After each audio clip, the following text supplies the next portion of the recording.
finally we come to the last topic of this chapter, that is effective measures to reform political parties. Very often this question is asked for 3 marks also and 5 marks also.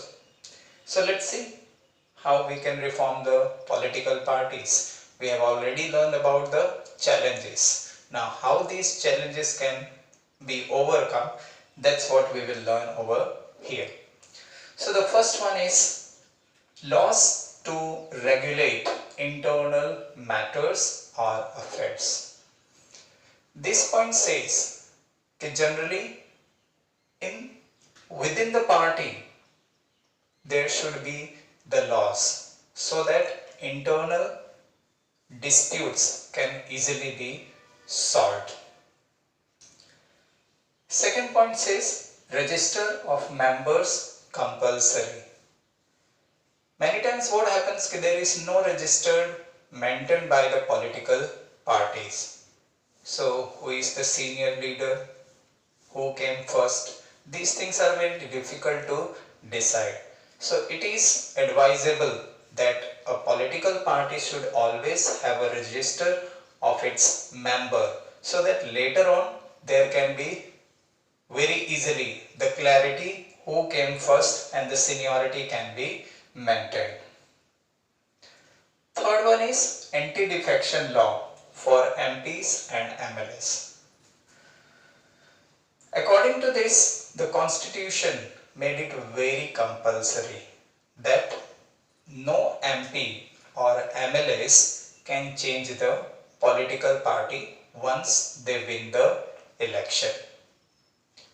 To avoid this corruption, right, this law was made, and if any MPs or MLA violate this law, they will lose their seat from the legislature.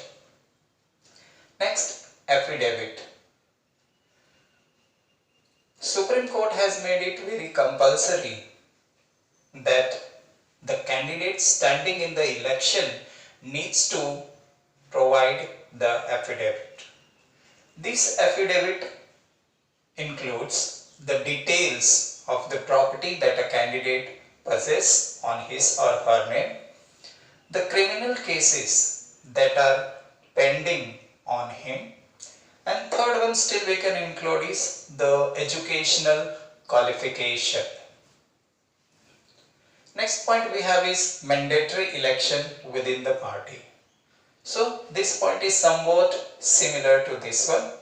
So to change the leader or to have the future leader of the party, we need to have elections within the party. Why? This gives transparency. It is not because of the dynastic succession of favoring the friends or the relative. So if elections are held regularly within the party to decide the president of the party, maybe the active members of the particular area, right? So this should be followed, which gives transparency in the democracy. Then few suggestions are also there. Okay, within political party there should be reservation for the women. So in Panchayati we have 1/3 seat reserved for the women. Similarly, it should be even in the legislature also and even in the Lok Sabha. State funding during elections. Generally, as per the elections, 25 lakh per constituency for Lok Sabha election and 10 lakh per constituency in Legislative Assembly is the fund that is provided by the government to the party for election. But now there is change or suggestion in that. Okay, instead of providing the whole sum, the party should provide with the bills like telephone bill, transportation, stationery, etc.